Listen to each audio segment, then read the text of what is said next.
Okay, so yesterday wasn't good. All right, we'll get it out the way. Yesterday was bad. We're going to bounce back today. There is not much MLB action today, but there is enough. 5 games. That means we have a best bet for every single game today in Major League Baseball. 5 games, 5 best bets. Let's look to sweep the board. Now, before we get into the video, folks, make sure to hit that subscribe button down below for some more daily MLB best bets here on the channel. Tomorrow, we get a full slate of MLB action with all 30 teams and 15 games to choose from. Again, today, only 5, but we only need 5 to make things work. Again, hit that subscribe button down below for more. On Greedo Plays MMA this week, our UFC Fight Night Whitaker versus Rainer de Ritter. Full card predictions for UFC Abu Dhabi. We've also got our 5 best bets for that card as well. Both of those videos are linked in the description down below. Go subscribe to Greedo Plays MMA if you like this channel. I think you'd like Greedo Plays MMA as well. Let's get on now to the first of our 5 best bets, kicking things off with the early game. If it ain't broke, don't fix it. Cleveland Guardians moneyline minus 115 to start the day. You know we love fading unks here on the channel, and again, I respect a lot of what these unks have done for the sport. We're fading Charlie Morton today. I don't care, okay? The dinosaur is not beating us today. Charlie Morton, who's 41 years old with a 5.58 ERA, nope. That guy is not beating the Guardians today. I know Cleveland's won 3 in a row. It is hard to sweep a team in baseball in a 3-game series. It is even harder to sweep them in a 4-game series. I believe the Cleveland Guardians, who have caught fire recently, are going to do it. Okay, we said yesterday when we had Cleveland Guardians money line over the Baltimore Orioles, yes, it was the only bet that we hit on today, or yesterday, but it is what it is, it's fine. I said going into that one, I thought Steven Kwan was going to come through for us, right? I said it, Kwan doesn't usually go 0-for-5. And what happens yesterday in that Cleveland-Baltimore game, who hits in the game-winning run? It's Steven Kwan, albeit the go-ahead run, but Kwan goes 1-for-3, ultimately, right, driving in the game-winning run and they take the lead with that base knock that Kwan does have. I think the Guardians' bats are improving. I know yesterday wasn't, some offensive onslaught by Cleveland. They only scored 3 runs, and they had very limited hits. They actually had 4 hits in the entire game. Kwan had 1, Ramirez had 1, and Manzardo had 2. All that means to me is, all right, well, they won yesterday with only 4 hits. All fairness, the O's had 5 hits in their own right. Jackson Holliday had like a 350-foot home run, but regardless, right, the Guardians were still able to win with only 4 hits. I think the bats get going even more today because, again, I look at the pitching matchup, Charlie Morton and Logan Allen. I know what to expect out of Logan Allen at this point, all right? 5 or 6 innings, 2 to 3 to 4 runs, but he's going to give you somewhat of a quality start, right? He's going to go somewhat deep into a game. He's going to give you production. What is Charlie Morton going to give you? 5 innings, he's going to give up 4 runs, likely at the minimum. Good teams are going to take advantage of Charlie Morton. Good teams are going to hit early and often against Morton. And I know, again, he will have his random really good starts, like hell 2 starts ago on the 10th of July against the New York Mets. 6 innings, 4 hits, 1 run. Again, those are going to happen, don't get me wrong. I think the Guardians, who have looked better throughout the course of the series against the Orioles, should be able to get going against Morton. And it all starts with the bottom of the lineup, because we know for the most part, right, Kwan and Ramirez are going to deliver. Obviously, right, they're not going to get hits on every single at-bat that they have, but we know we can kind of rely on those guys to come through in clutch spots, right? J-Ram has hit multiple home runs already in this series off of Sagano 2 days ago as well. Steven Kwan, right after an 0-for day, comes through and delivers in a massive spot yesterday as well. We just need the other guys in the lineup to come through, right? I mean, literally everybody else. We talked about yesterday the importance of Angel Martinez. If Martinez can be a reliable 2-spot hitter for this team, that's going to go a long way for the Guardians. Manzardo, obviously, yesterday with his 2 hits. Carlos Santana, who went 0-for. Nolan Jones went 0-for. Schneemann went 0-for. Rocchio went 0-for. Bo Naylor actually had a hit as well, excuse me. Manzardo actually had 1 hit, not 2. Bo Naylor had the 4th hit yesterday for the Guardians. Yes, 172 average, Bo Naylor. But I mean, from spots, 5 to 8, those guys went a combined 0-for 15, give or take, right? Yeah, they went 0-for 12. None of those guys could get on base, right? If you just get some production elsewhere in the lineup, I do like Cleveland a lot. I look at the Baltimore lineup. We've talked about it before this season, guys. The Orioles have nothing that scares me, okay? Jackson Holliday's their best guy, other than Ryan O'Hearn. Ryan O'Hearn, Gunnar Henderson, then Jackson Holliday. Let me correct myself there. Ramon Laureano is going to give you some production. The rest of the team I'm not concerned about. Yes, that's including Jordan Westburg. Colton Cowser's a shell of his former self, and yes, he's only like, 24? Cedric Mullins hasn't been good this season. Jacob Stallings is an automatic out, or Austin Jackson, whatever catcher they go to.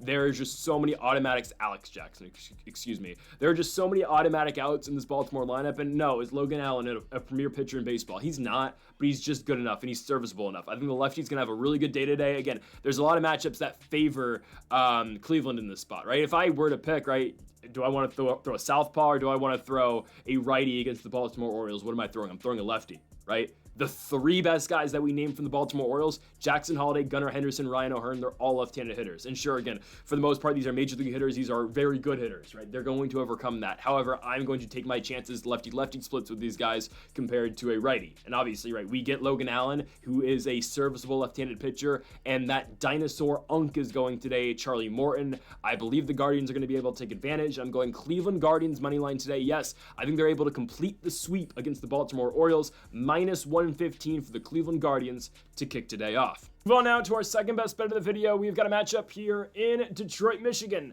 The Toronto Blue Jays taking on the Tigers. I get it. The Toronto Blue Jays are hot right now. They're playing great baseball. I'm going to fade that, and I'm going to go with the Detroit Tigers right here. I know. Hear me out. The Tigers are due to bounce back. I mean, absolutely do, right? You look at that last series that they had against the Pittsburgh Pirates. They go into Pittsburgh and get swept. I can't imagine that this team continues to play this poorly. The Blue Jays are as hot as they will be. And I give this team a lot of credit, right? This right now, between the Tigers and the Blue Jays, this is a matchup between the two best teams right now in the American League, right? Detroit's got a 60-43 record. The Blue Jays are 60-42. So technically, yes, Toronto right now does have the best record in the American League. I do expect the Tigers, though, to win this series. Tarek Skubal obviously will be pitching in this series as well. Not today, because the pitching matchup is going to be Reese Olson versus Eric Lauer. But I do think it's a matchup that the Tigers do win. Okay, and because of beyond just that pitching matchup, beyond just because of the fact that Tigers are at home, well, that's another main reason. Guys, the Blue Jays had to travel yesterday, right? Toronto played a later game yesterday against the New York Yankees. It's not like they played during the day like hell, like my favorite team, the Nationals, even though the Nats, right, have an off day before they have to go to Minnesota. The Blue Jays played a later game, and they won 8-4 against the Yankees, but they did not leave Toronto until at least 10 o'clock, probably not until later. So they did not get to leave Canada until real late. I get it. Again, Toronto to Detroit, not that far of a flight. But still, it's just the whole, you have to travel, you have to get out of there. The Tigers played a morning game against the Pirates. They did lose, but again, it's a big difference leaving at 3 o'clock in the afternoon rather than, okay, you got to pack all your stuff, obviously, and you got to get on a plane and immediately go right after your game at 10 o'clock at night. So that is a factor, right? I'd be lying to you if it wasn't, and it wasn't a reason. And when you have two teams that I do believe are this tight, two teams that I expect to win their divisions, obviously the Blue Jays is more up in the air than the Tigers just because, right, the Yankees are there and the Tampa Bay Rays, obviously, and the Boston Red Sox, if they can heat up, I doubt it. But there are teams in the American League East that could contend with the Jays, unlike with what the Tigers have in the American League Central. But, right, these are two teams I expect to be really good. I know the Detroit Tigers are on their worst skid of the season, and it's not even close. They have lost 8 out their last 9 games. No, 9 of their last 10, because they lost one right before that Seattle series as well. So they've been losers in 9 of 10. Their only victory in that entire stretch was on Sunday Night Baseball in a game in which Tarek Skubal got to start. So I know, it has been very rough for the Tigers. I think they bounce back today. I think they do, right? After let's just call it how it is, they got embarrassed in Pittsburgh against a Pirates team that is 19 games under 500 that actually now have a better record than my favorite team. But they go to Pittsburgh and get embarrassed by the Pirates. You lose the Skeens game. That's expected. But then you go on to lose the next two. You lose to Bailey Falter yesterday. The Tigers have, 5 hits the entire game. They could get nothing going at the top of the order. The middle of the order obviously carried them, but they scored 1 run. And it was a Matt Vierling single in the 7th inning. So by the time, again, they got to do something, the game was practically over by that point. I'm just under the belief that the Detroit Tigers have to bounce back here. I just am, right? The Blue Jays are great. They just swept the Giants. They win 2 of 3 against the New York Yankees to extend their lead, obviously, in the American League East. I'll give this team so much credit. Just going on the road to Detroit, though, against a guy in Reese Olson, who I'm not going to sell you is Tarek Skubal, but a good enough pitcher. 2.71 ERA, a guy that is going to go 5-6 really effective innings. And I just feel like the Tigers are going to be in a spot where, okay, we need to go out and win, right? We need to tell the Blue Jays or put a statement to start this series or make a statement to start the series and say, okay, we are still the best team in the American League. We're not going to be a pushover here. We are going to go out and win this. Eric Lauer is going for Toronto. I think Lauer is more than capable. Don't get me wrong, right? 2.8 ERA this season. He has been spectacular. He will give up a couple runs though, right? He's going to go 6 innings. He's going to give up 2 runs. I think Reese Olson can do slightly better. I get it. The Blue Jays lineup is hot right now. I'm expecting, the way I see this thing going, 2-1 going into the 7th inning. Detroit with the lead. I believe the Tigers can hang on. I just think, again, Riley Green, who's been struggling, Spencer Torkelson, who's been struggling. I think these guys have got to pick it up. Glaber goes 0 for yesterday. I don't expect the Tigers to be this bad for this long, and I do think this series is going to be the turnaround, because it has to be, right? We know the Tigers are going to win the American League Central. We know they're going to the playoffs. It's just a matter of what they do up until that point, and I do believe this series against the Toronto Blue Jays is going to go a very long way. I think they're going to win it. The Blue Jays are on a high right now, and I get it. The Tigers are at their lowest point of the season. Eventually, this is going to flip. Well, I don't know about Toronto going in the negative direction, but I know that Detroit is going to get back at what we know the Tigers can do, and I believe today is the start of that. I'm going Detroit Tigers money line at home against the Blue Jays, -135 for the Tigers at home at Comerica. Again, travel's a big deal as well. Give me the Tigers to beat the Blue Jays at home. So we're going to have 3 money lines today, obviously, because the Nationals aren't playing. So stay tuned for our final money line. That's our final game of the day. But first, let's go to our Nerfy of the day in St. Louis, Missouri. We've got the St. Louis Cardinals and the San Diego Padres. And I know, again, yesterday was just a bad day in all, right? We couldn't get anything going until our final best bet of the video, obviously, with the Cleveland Guardians winning at home. The Nerfy did not hit either. Shohei Ohtani is just doing Shohei Ohtani things, right? That was the one guy we were concerned about. And Ohtani took Chris Paddock yard. So it is what it is. It was Paddock, right? Yeah. It is what it is. That's going to happen. It sucks. How do we bounce back today? We bounce back with the San Diego Padres and the St. Louis Cardinals. Okay. Hear me out. Hear me out. We have a team in the St. Louis Cardinals who just went to Colorado and lost 2 of 3. They just got shut out yesterday. It was the first Colorado Rockies shutout in over 200-something days. Crazy. I think like 243 days, I think the statistic I saw on that. Crazy. So they get shut out by Tanner Gordon and the Rockies bullpen. Cardinals lose 6-0. You're telling me they're going to score in the first inning today against the Padres? I know it's Yu Darvish. And I know Yu Darvish has not been that great so far in 2025. And yes, Yu Darvish has entered Unk territory. Darvish is 38. He's not getting any younger. I understand that. However, I do believe he can get through 1 scoreless inning. We have Sonny Gray on the other hand, who has been very good this year, with the exception of his last start. My goodness, he got blown up against the Diamondbacks. 3 1/3 innings, 11 hits, 9 runs, 2 homers. Yeah, we're going to need a better night today out of Sonny Gray, and I think we're going to get that. And I know, right, the Padres lineup is scary. I'll get to that more in a second. First of all, right, top half of the inning, I guess we can talk about the Padres first. San Diego just lost a series in Miami. And I get it. The Marlins are a tricky team. They play good baseball. They play scrappy baseball. There's guys. I've hyped up the Marlins quite a bit ever since I saw them play the Nationals very early in the season down in South Beach at Lone Depot Park. I know how good the Marlins are. San Diego loses back-to-back 1-run games against Miami. They're kind of at a dilemma right now. Like, what do they do at the deadline? If I'm San Diego, I'm still buying. I don't care. I'm not trading Dylan Cease. I'm trying to go out there, and, I mean, look at where the Dodgers are at right now. I know they walked off the Twins yesterday. I don't care if I'm San Diego. I'm going pedal to the metal right now and trying to win it this season. You know, I know, again, that's always the mindset in San Diego, but I don't get the point in dealing Cease right now. I think you keep Dylan Cease around. Anyways, so I don't think last night was his last start as a member of the Padres. Anyways, I look at San Diego. This is a team that is struggling offensively right now, right? Tatis is not having his best statistical season, right? Luis Arraez has been good, don't get me wrong, but Luis Arraez, he's an on-base machine, don't get me wrong.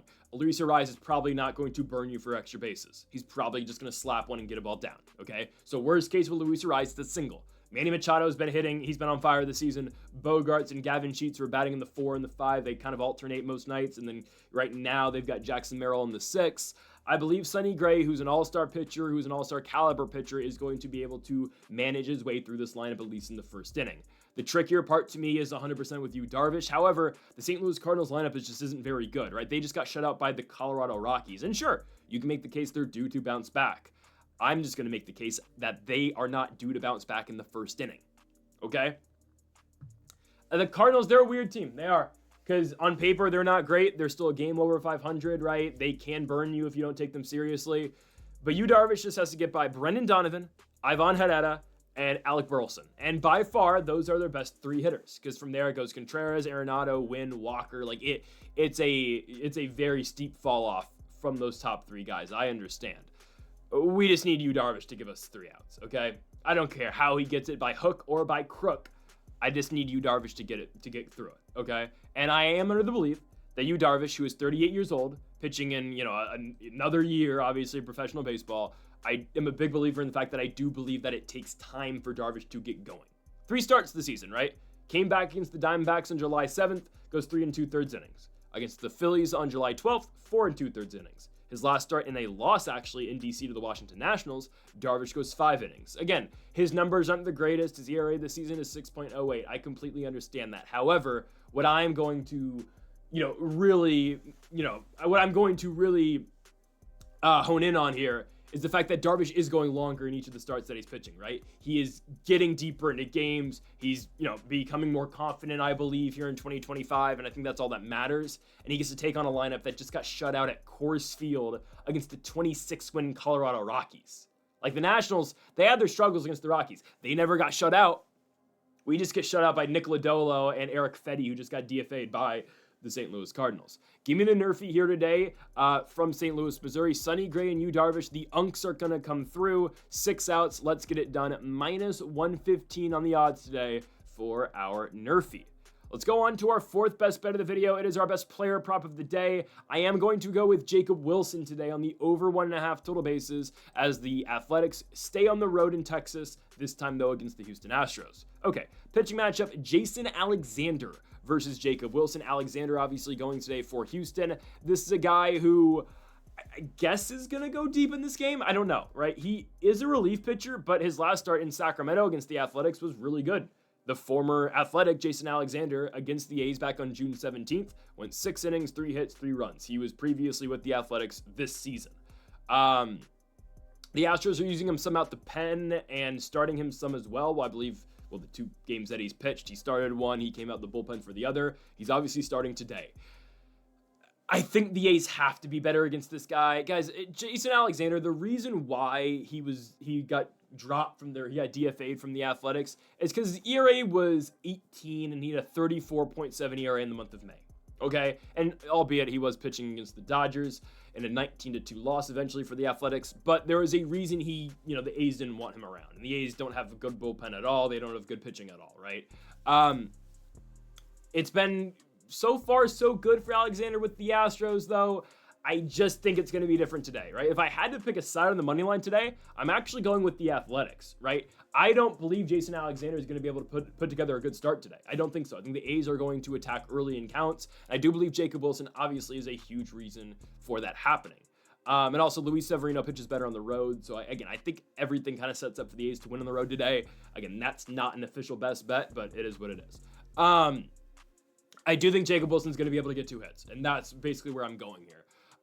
Don't forget what Alexander is. Don't let the first A's start of the season for him fool you. I don't think he's as good as his numbers indicate. I mean, hell, season-long ERA for Jason Alexander is 8.4, right? So, and obviously, right, it's been a tale of 2 teams so far this year, if that makes sense for Jason Alexander, right? Very differing results from Houston and from Sacramento so far this year. I'm just under the belief, though, that Jason Alexander is not as good as he's been, as his numbers indicate he's been for the Astros. And also, I believe that A, the A's have seen him now. This is going to be the second time the A's see him this season. And B, this is a guy that they've, shared a clubhouse before. They've seen Jason Alexander before. They've definitely taken live BP off the guy or just live at-bats against the guy in the spring and whatnot. they're going to be much more confident the second time around against him. And hell, the last time that the Astros played the A's with Alexander starting, the Astros did win 13-3. I believe it's going to be different this time. Okay. I do think it's going to be much different. Jacob Wilson today on the over 1.5 total basis is plus 105. It's the third highest odds for any athletic player to reach this mark behind both Nick Kurtz and Brent Rooker. But I'm not going to pick against a guy who was an All-Star Game starter this season in his rookie year, batting .311. Obviously, the average has gone down a little bit, but Jacob Wilson is still an elite bat in baseball. That's what he is. He's an on-base machine. I know he struggled in that Texas series, went 0 for 4 yesterday. On on Tuesday, he went 0 for 4 as well, 0 for 5 on Monday, guys. And 0 for 4 on Sunday. Jacob Wilson doesn't have a hit since Saturday. Guys, I'm telling you, Jacob Wilson is too damn good to continue to fall like this, right? At his peak this season, Jacob Wilson was batting .335. And that was just right before the All-Star break on July 8th, prior to that injury. He has struggled since the injury. So far this month, in the month of July, Jacob Wilson is batting .128. Again, I'm telling you, Jacob Wilson is good enough to overcome that. There's going to come a day where Jacob Wilson, again, gets it going. It's right now against Jason Alexander. It just is. This is a perfect pitcher to get it going against. Wilson has 2 hits since the All-Star game. Sure, he had 4 at-bats as well in the All-Star game. He went one for 4. But he has 2 hits since the All-Star game. They both came on July 19th in Cleveland. He's been hitless in 4 straight games. That changes right now. So I believe Jacob Wilson is going to get this done with 2 singles. Obviously, the 1 double's in play for us. Held the home run or the triple somehow is in play as well. But I think the easiest path for us, considering who we have in this spot, obviously the 2-hole hitter for the Athletics will be 2 base knocks for Jacob Wilson. And I do believe he's going to be able to go out there and get it done. So I'm going over 1.5 total bases for Jacob Wilson in Houston against the Astros. Again, if you want to go bonus play A's money line, I don't mind it, right? You got a hospital team right now playing for the Houston Astros. You got the Sugarland Cowboys coming out there. They beat the Diamondbacks yesterday because the Diamondbacks are incompetent. And Randall Grichuk, what are we doing, pal? Even though he hit the ball hard with that double play. But yeah, the D-backs are banned. I'm just going to put that out, say that right now. The Diamondbacks are banned, and that umpire screwed Ketel Marte in the final lap out of the game. So all things considered, the Astros aren't that good right now. The Mariners can make up ground, but we'll get to them in a second. I think the A's, though, win today. And on top of that, I do believe Jacob Wilson goes out there and gets over 1.5 total bases. So plus 105 for the 23-year-old Jacob Wilson. Okay, our final best bet of the video. Well, the Mariners aren't making up any ground tonight. They're losing to the Angels. Okay? I like the Angels here at home for a variety of reasons. My main reasoning, though, is, well, it's a combination of things. Angels at home, they've lost 3 in a row. They're too good to lose. Well, I honestly believe the Angels are actually too good to lose that many games in a row. Seattle's not playing all that hot right now. Yes, they won 2 of 3 against Houston, but since they won the first 2 games coming off the break against the Astros, they've lost 3 of 4, losing the final game to the Astros and losing 2 of 3, concluding yesterday in that series where they lost 10-2 to the Milwaukee Brewers. I get it. The Brewers have won 11 of 12. They're the hottest team in baseball. But the Mariners aren't playing good ball right now. They just aren't. And it all starts with the bats. Something changed on that Sunday game against the Houston Astros. I'll detail it for you right now. The Seattle Mariners were up 3-0 in the 3rd inning against the Houston Astros on Sunday. I thought they were going to win yet again. It was either 2-0 or 3-0 they were up, but they were winning. And they were well on their way to sweeping Houston, getting within 2 games of the division lead in the American League West. Houston then goes on to score, 8 runs unanswered, ultimately win the game 11-3. And the Mariners get a series against the Milwaukee Brewers, who again are the hottest team in baseball. First game, a 6-0 victory for the Brewers. Second game, a 1-0 victory for the Mariners. They win off of the back of a Cal Raleigh solo home run. And then yesterday, they lose 10-2. If you're counting, they scored a total of 3 runs in 3 games against the Milwaukee Brewers. That's not going to cut it. And you know who that's not going to cut it against? The Los Angeles Angels, who do nothing but score. Oh, the Angels got swept in New York against the Mets. I don't care. I just don't. They got screwed yesterday. You want to talk about bad umpiring? Yesterday, oh my goodness, what are we doing? I think it was Rengifo at the plate. He got absolutely, squeezed up there. This is all the Angels do. They get into shootouts. Guys, the Mariners aren't prepared to play this shootout. That's how I see this game. Especially right now. The Mariners will have their stretches where they're hitting the ball really well. But I'm telling you, they're not prepared to play this type of game with the Angels. They're just not. The Angels have won 2 of 3 so far this season. And yes, all these games have been played in Anaheim so far this year. But there's a reason the Angels have won 2 of 3. The 2 games the Angels won this year against the Mariners were high-scoring games. The one game the Mariners won 3-2. Angels are going to score today, and the Mariners won't be able to keep up. I know what you're thinking. Well, there's a reason the Angels get into shootouts is because their pitching isn't very good. Great point. You see Kikuchi's pitching today for the Angels. Their best guy, who was an all-star this season, with a 3 ERA. Logan Evans is not bad. Logan Evans, who's starting tonight for the Mariners, is decent. But he will have his blow-up starts. Held 2 starts ago in the Bronx against the Yankees. 4 2/3, 9 hits, 6 runs. Against good lineups, Logan Evans is going to get hit. You see Kikuchi is going to give you his grind him out 5 2/3 inning performance, but he's going to give up 2 runs in the process, but he's going to give you a good 5 innings, maybe 6, maybe 7. He's actually really due for a really good start right now. UC's been good this year, man. He has. And the thing is, okay, these starts where he's given up 3 runs in 5 innings or in 6 innings, they're against the Phillies, Braves, and Diamondbacks. All right. That'll play. It is what it is. Those are good teams. Those are good hitting teams. The Braves.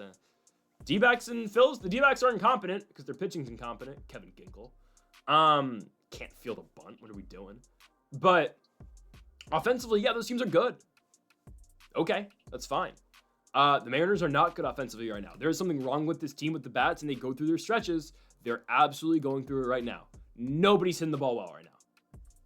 I mean, seriously, nobody's hitting the ball well. Cal Raleigh, yeah, he's going to hit his home run. Guys, the only hit Cal Raleigh's getting right now is the home run. That's the only thing that's getting down for the guy. Other than that, you take that away, ooh, man, it's been a struggle for this team. It just has. Logan Evans, again, I don't think he's a bad pitcher. I don't think he is.